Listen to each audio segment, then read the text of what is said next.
أكو بعض الناس هكذا، وبعضهم من المسلمين أيضا الذين تأثروا بالفكر المادي أو الفكر العلماني ونحو ذلك من ضعاف الإيمان.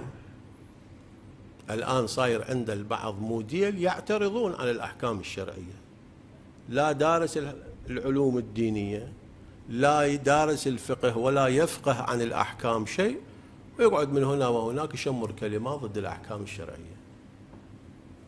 وهذا تجني ما بعده تجني على العلم وعلى المعرفة. الإنسان عن جهل ينتقد. أول تعال ادرس، تعال افهم، بعدين إذا شفت أكو خلل انتقد. أما أنت لا دارس، لا عارف، لا محتك بالعلماء، لا سائل العلماء، لا محاور العلماء، تشمر حكايات نقد على الأحكام الشرعية.